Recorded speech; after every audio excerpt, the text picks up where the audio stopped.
Hey everyone, right behind here. As you can see, the hood's on the Scots. I got a engine sitting over there. Looks to be the old engine, which it is. Pop the hood for you. There you go. New engine's in. But this is as far as the hood's going up. I got it bolted on. I forget if it went up farther before or not. I thought it did. I thought it went all the way up to the front. But it's hitting that plastic bracket right there, so I don't want to force it for obvious reasons. But it's going to be coming back off so I can finish up the engine. I got a few little things to do. Big main thing is the flywheel, and to do that I got to take off all this top covering on the engine, and I got some wiring to do. Go around to the other side. It's mainly wanted to see if this hood would fit. Also, I got to find the muffler and the downpipe for this engine still as well. So this side, as you can see, I did a little bit of modifications on the oil drain. It had a long tube on here, but it hit the frame. That's actually the one off the other engine. That's the 90 off of this engine here. Surprisingly, that actually did come out. I was actually very surprised. It came off this engine perfectly fine. Just put a pipe wrench on it, turned it, came off. Other than that, it's actually, the engine swap's been going pretty good. There's two really tight bolts on the other side, but a little bit of persuasion, they came out. I gotta put probably just gonna put that little cap on the other engine just to so the oil doesn't drain out of it. But other than that, the engine swap's actually going pretty quick. We got a bit of a breeze out here today, but it's still very hot. Emily and Shania are ready to go for a walk. Isn't that right, Shania? Shania's being a bit of a stinker, though, but it's to expect with a dog. But anyways, so I do a quick update. I got to use some WD-40 to get all this writing off this engine. Not much on it anymore, but that's pretty much it. It's going to look pretty good in here. I may try and fix this hood so it will go up higher. I do got a support strap right there for the hood. We'll see about that. The starter's in the shop, so I gotta put that back on. But I mainly wanted to put the hood on, make sure it cleared the overhead valves, which it does. I don't know if these are offered in an overhead valve engine. I know you can get these in a twin. So I was going to buy one a while back that had a Kohler twin in it, opposed twin. I don't know if it was the factory engine or not, but it may or may not have been. But I guess that's pretty much it for now. Stay tuned.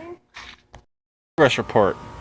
Okay, engine is just about ready to fire. I've actually slightly cranked it over a bit. It does turn over. It's got compression.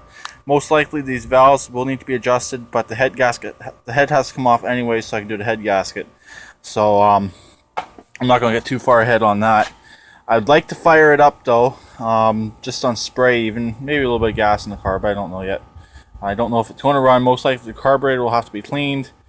But basically the idea is to have the engine in, all the wiring done, and ready to roll, or ready to do the head gasket and the carburetor clean by the end of the day. Which, as of right now, it's looking pretty good. I actually might even get the head off and get the head gasket done today as well. I kind of put the muffler on. Didn't really need to put the muffler on because it's going to have to come back off to do the head gasket. Not a big deal. I just want to make sure it fit, make sure it cleared the hood, which, as you can see from the hood mounts, it should clear the hood. I have not tested it with the hood on there, just the engine clearance like I showed in the previous part. But the wiring is getting there. The main harness wire's hooked up. I gotta find a clip, one of these clips right here with some wire on it. That's the constant feed and the kill wire. So this is the tractor stock kill wire right here, so that will get tied into there, and I have to get the constant feed to the carburetor. A few minor issues. The wires right down in here where they run up really close to the flywheel, they should be okay. I always thought there was clips on top of these engines that the wires clipped into, but I can't seem to find them. But I should be okay. They're not touching. No, they're just underneath the flywheel, so hopefully I will be okay. I can't really slide the wire any farther down on this side here, but if it cuts it, it cuts it. I know what wire it will be, and it's reasonably easy to get at. I used lots of anti-seize on the top of the crankshaft, on the bolt there. The pulley underneath has anti-seize on it. So the drive line's ready to go. Got to eventually lift the mower back up. I want to torque down the bottom bolt. Got to torque down the top bolt here as well. Just really tighten it down, make sure it's nice and tight. You don't want that flying off on you. And that's pretty much it for this quick little update. Stay tuned for more. Okay, conclusion to the video. I got the head gasket done. Let me show you the old one.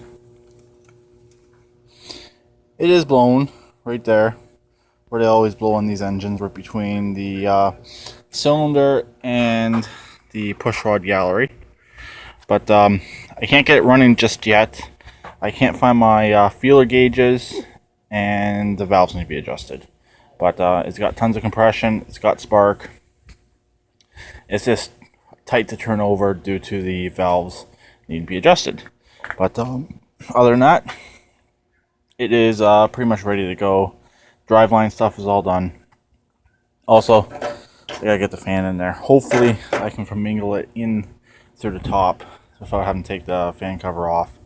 Don't really want to do that. To do it, the engine's gonna have to be moved forward. I've already bent that gas tank protector on purpose. All the wiring's done. Really easy connection right here. Just added a new connection right here, and I put some shrink wrap over top of both wires, so everything's all sealed in, and we'll be good to go on that aspect. It does work. I don't know. I've not taken the bowl off the carburetor yet, but I don't know how bad it's going to be. I don't really want to do it right now, and that's pretty much it. So hopefully tomorrow I'll get this back down on all four, and it should run. So I'll talk to you later. Please keep it redneck like always, and please try and comment.